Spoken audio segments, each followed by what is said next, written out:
Hey gang, welcome back to the channel.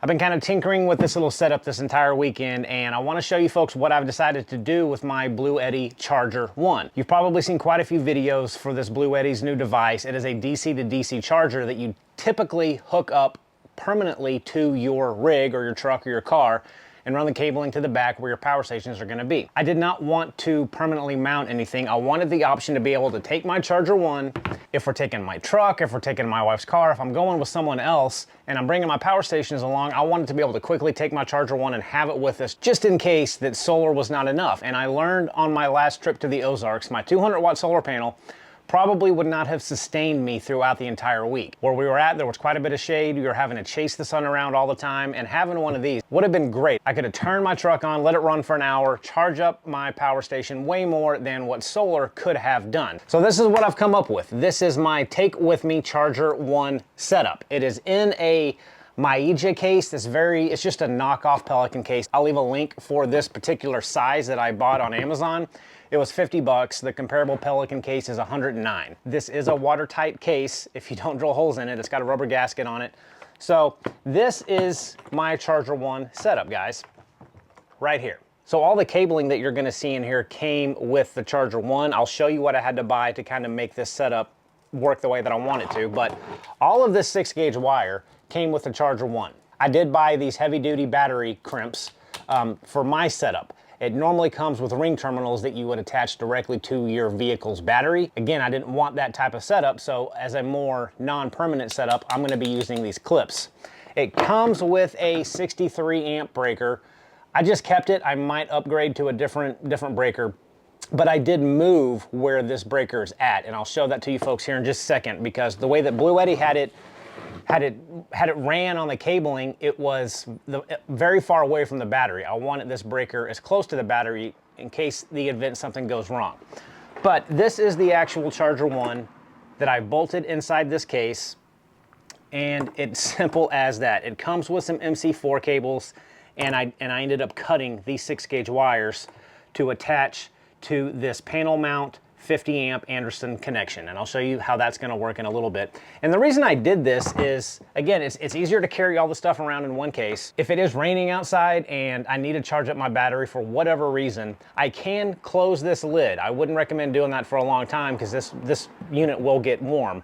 But in a catastrophe type event, I can close this lid and it's not gonna get wet laying on the ground underneath my truck.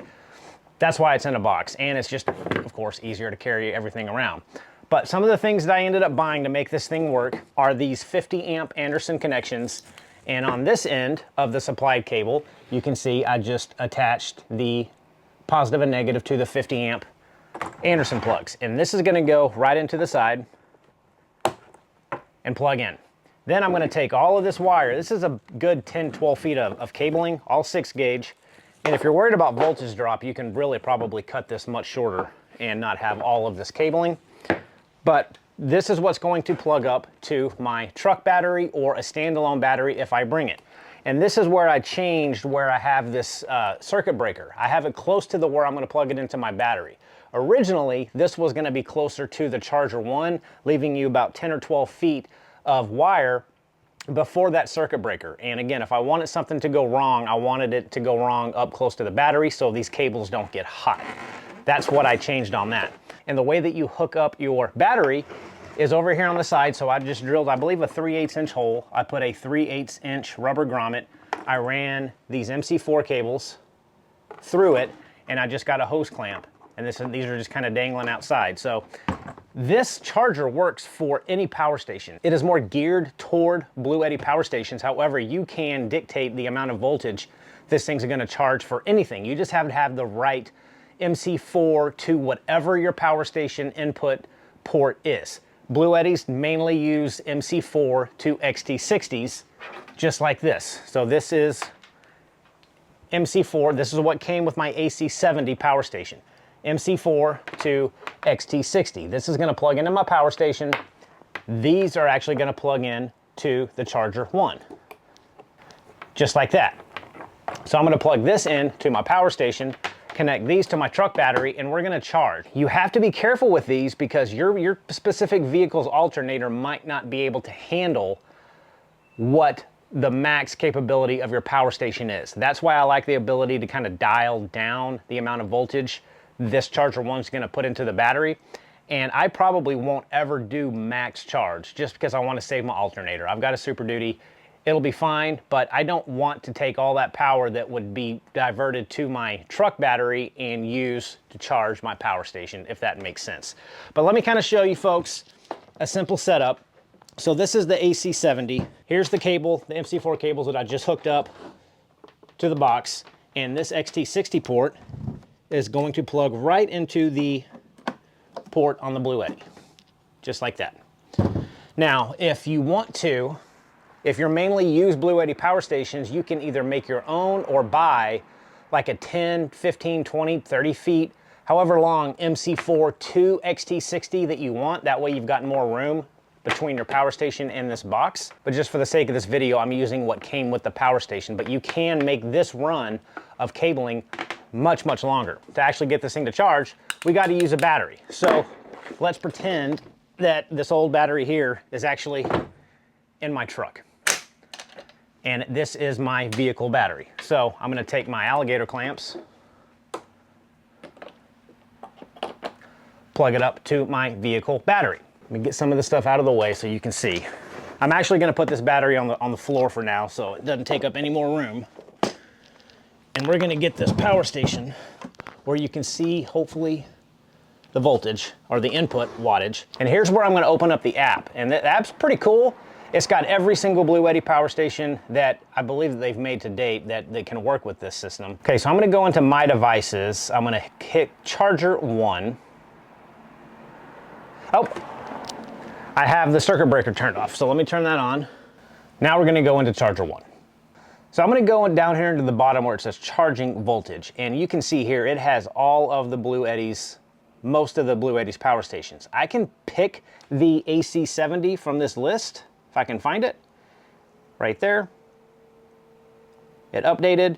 Now it's going to actually start inputting the max amount that this AC70 will accept. So I am inputting right now 225 watts, 283 watts. This will go all the way up to 500 watts worth of input. I'm only at 91% full though, but it's accepting right now 280 watts, and that's also dictated by my charging battery as well. And we're slowly going up 300 watts, we're over 300 watts. Now gang, if you don't want to use the full voltage to charge up your power station from this Charger 1, you can go into a custom setting. So hit charging voltage, scroll all the way down to custom, and I'm just gonna tap on that 56 volts and back it out and put in 15 volts. Hit done, okay. So now when I plug this thing back in, it's only going to input 15 volts.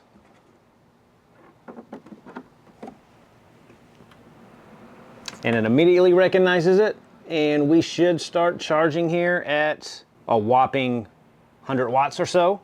So you don't always have to go full bore and charge this thing up to the max if you kind of want to save your truck battery. But I do like the ability to be able to dictate exactly how much voltage I want to put into these power stations. So really kind of simple, a little bit different than how most people are installing these things in their truck camper, their van life, their RVs.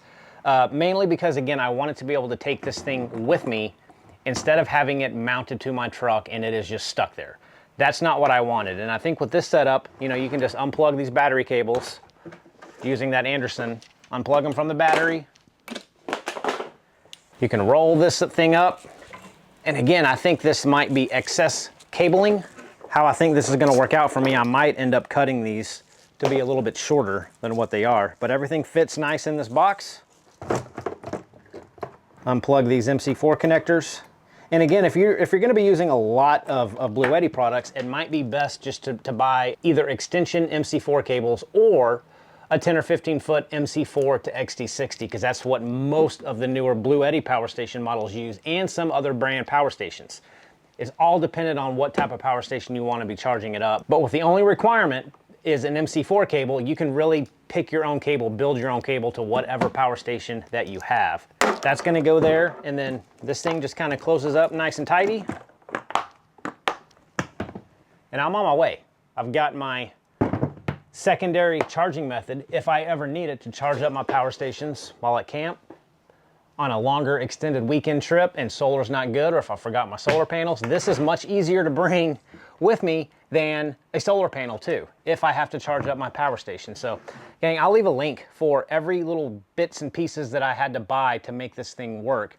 And if you have any questions, shoot me a comment and I will get back to you on exactly how I made this. And that's my version of the Bluetti Charger 1. So again, if you have any questions, shoot me a comment, let me know, and I'll get back to you. But otherwise, guys, we'll see you soon. Take care.